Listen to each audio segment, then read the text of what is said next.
అదే RTV app వార్తల్ని క్షణాల్లో చదివే అవకాశం ఉంటుంది. ఒక న్యూస్ పేపర్, ఒక టెలివిజన్ ఛానల్ మీ చేతుల్లో ఎప్పుడూ ఉంటాయి. గ్రామీణ జర్నలిస్టులకి శిక్షణ కార్యక్రమం చేపట్టింది press academy chairman. Press academy chairman మనతో మాట్లాడడానికి సురేష్ ఉన్నారు. సార్ చెప్పండి, ఇవాళ గ్రామీణ ప్రాంతాల్లో ఈ జర్నలిస్టులకి శిక్షణ ఎందుకు అవసరం? జర్నలిస్టులకు శిక్షణ అవసరం, అన్ని వృత్తులు ఉన్న వాళ్ళకి శిక్షణ అవసరం, అట్లాగే జర్నలిస్టులకు కూడా శిక్షణ అవసరం. గ్రామీణ ప్రాంతాల్లో ప్రత్యేకించే శిక్షణ అవసరం. ఎందుకంటే ఏ సంస్థ కూడా, ఏ మీడియా సంస్థ కూడా గ్రామీణ ప్రాంతాల్లో వాళ్ళు పని చేయించుకుంటున్న జర్నలిస్టులకి శిక్షణ ఇప్పించడంలా వాళ్ళకి తీసుకుంటున్నారు. గ్రామీణ ప్రాంతాల్లో విలేకరులతో పని చేయించుకుంటున్నారు తప్ప వాళ్ళకి శిక్షణ ఇద్దాం, వాళ్ళకి time to time refresher courses వాళ్ళకి అందిద్దాం, వాళ్ళ స్కిల్స్ పెంచుదాం అన్న ప్రయత్నం యాజమాన్యాల వైపు నుంచి జరగడంలా. నిజానికి గ్రామీణ ప్రాంతాల్లో విలేకరుల వృత్తి నైపుణ్యాలు పెంచడం అనే లక్ష్యంతోనే ప్రెస్ అకాడమీ ఆవిర్భవించింది. కాబట్టి అది ప్రెస్ అకాడమీ చేయాల్సిన పని, దాని బాధ్యత. ప్రధానంగా సార్, ఇటీవల కాలంలో మీడియా, సోషల్ మీడియాలో వస్తున్నటువంటి పోకడలను ఎట్లా చూడాలి? మీడియా, సోషల్ మీడియా పోకడలు అంటే ఏ మీడియా అయినా సరే, సోషల్ మీడియా అంటే సోషల్ మీడియాలో ఎవరికి వాళ్ళే జర్నలిస్టులు.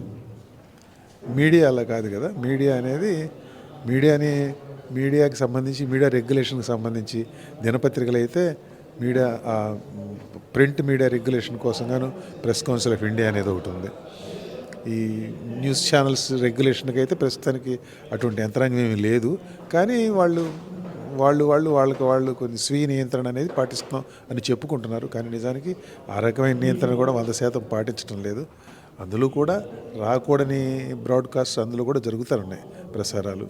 దినపత్రికల్లో కూడా ఉండకూడని పోకడలు కనబడుతూనే ఉన్నాయి. ఇక సోషల్ మీడియా అంటే, సోషల్ మీడియాలో ఫేక్ న్యూస్ ప్రివేల్ అవ్వడం అనేది విపరీతంగా పెరిగింది ఇటీవల కాలంలో.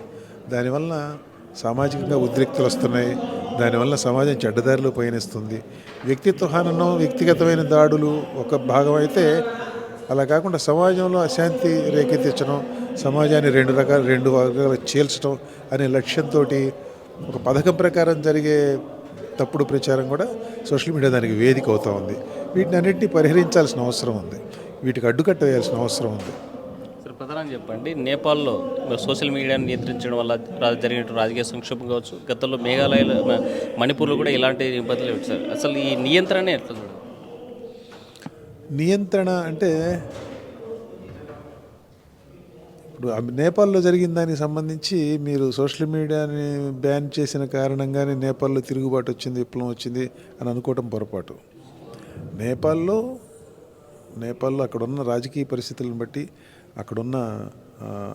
అక్కడి పార్టీల పాలనకు సంబంధించి, అక్కడ రాజకీయ వర్గాల సమాజం పట్ల వాళ్ళు అనుసరిస్తున్న వైఖరికి సంబంధించి ప్రజల్లో ఆగ్రహవేశాలు గూడు కట్టుకున్నాయి. ప్రజల్లో విపరీతమైన వ్యతిరేక భావం రాజకీయ వర్గాల మీద గూడుగట్టుకుపోయింది.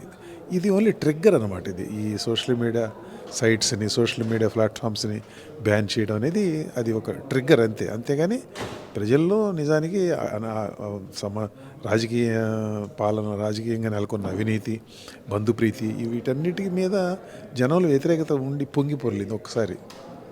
మీడియా లైన్ దాటి స్వీయ నియంత్రణ మరిచి ఇటీవల కాలంలో వ్యక్తిత్వం హననం చేస్తూ, టార్గెటెడ్గా చేస్తూ మాట్లాడుతున్నటువంటి కొంతమంది జర్నలిస్టులు, ఇలా జర్నలిస్ట్ పేరు లేదా తోక పెట్టుకోవడాన్ని చూస్తూ మనం చూసాడు. సీఎం రేవంత్ రెడ్డి కామెంట్స్ ఎట్లా చూడాలి? సీఎం రేవంత్ రెడ్డి గారి కామెంట్స్ అనేది పక్కన పెడితేనండి, సోషల్ మీడియాలో ఉండకూడని పోకడలు ఉన్నాయి, అవాంఛనీయమైన పోకడలు ఉన్నాయి అనేది వాస్తవం. అట్ ది సేమ్ టైం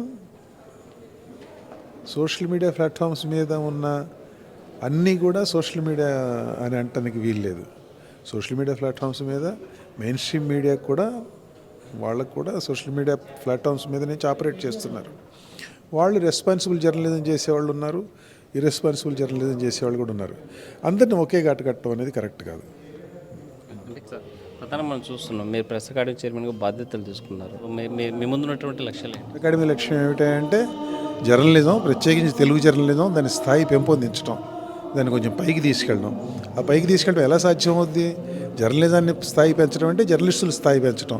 దానికి తగిన విధంగా జర్నలిస్టులకు శిక్షణ ఇవ్వడం, ప్రత్యేకించి వాళ్ళ గ్రామీణ జర్నలిజం అనేది తెలుగు పత్రికా రంగంలో గ్రామీణ జర్నలిస్టుల వ్యవస్థ దేశంలో మరెక్కడ కూడా ఇంత విస్తృతమైన వ్యవస్థ లేదు, గ్రామీణ విలేకరుల వ్యవస్థ.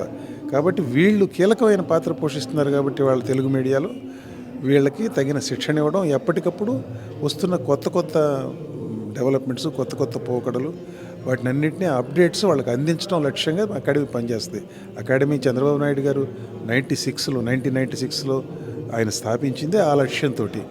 ఆ లక్ష్య సాధనకి చైర్మన్గా నా వంతు కృషిని చేస్తాను. సార్, మీడియాలో మనం ఈ మధ్య కాలంలో చూస్తూ ఉన్నాం. అంటే ఒకవైపు దాడులు, ఇంకోవైపు కేసులు. ఇంతకుముందు యాక్టివ్ జర్నలిస్ట్ కొండి మీరు ఉద్యమ నాయకుడిగా ఉన్నప్పుడు ఒక చేసినటువంటి మూమెంట్స్ ఉన్నాయి. ఇప్పుడు ప్రభుత్వంలో భాగస్వామ్యం ఉన్నట్టు ఇలా బ్యాలెన్స్ చేయాలి. దానికి ఇప్పుడు నేను ప్రభుత్వంలో భాగంగా ఉన్నాను కాబట్టి, నేను press academy, media academy chairman ఉన్నాను కాబట్టి నేను ఆ పాత్రకే పరిమితం అవుతుంది. రెండో పాత్ర ఉండదు నాకు. ఇప్పుడు ఆ పాత్రకే పరిమితం అవుతాను నేను. ఇది అకాడమిక్ రోల్, ఇది నాది. ఇప్పుడు అకాడమిక్ రోల్లోనే నేను జర్నలిస్టులకి to develop journalism, to uplift journalism, journalism స్థాయి పెంచడం అనే లక్ష్యంగా మాత్రమే పనిచేస్తాను. సార్, ఫైనల్గా మీరు ఏం చెప్పదలుచుకున్నారు సార్ ఈ ప్రెస్ అకాడమీ చైర్మన్ గారు? జర్నలిస్టులు అందరూ అసలు ప్రతి మనిషి నిత్య విద్యార్థి. జర్నలిస్టులు ఒక వృత్తిలో ఉన్నవాళ్ళు మరింతగా దాన్ని పట్టించుకోవాలి, అదే దృష్టిలో ఉంచుకోవాలి. ఆల్వేస్ ఎప్పటికప్పుడు స్కిల్స్ పెంపొందించుకోవాలి, నైపుణ్యాన్ని పెంపొందించుకోవాలి చేస్తే ఇది ప్రజలకినూ ప్రభుత్వానికి మధ్య గ్రామీణ జర్నలిజం ప్రత్యేకించి వారధి. గ్రామీణ ప్రాంతాల్లో ఉన్న పరిస్థితులు మంచి చెడ్డ అవి ప్రభుత్వాలకు, అధికార యంత్రాంగానికి తెలిసేది గ్రామీణ వార్తల ద్వారానే. అవి అందించే జర్నలిస్టులు వాళ్ళ స్కిల్స్ బాగుంటే, వాళ్ళ రిపోర్టింగ్ బాగుంటే జర్నలిజం స్థాయి కూడా బాగుంటుంది. దాన్ని పెంపొందించడం లక్ష్యంగా పనిచేయడం.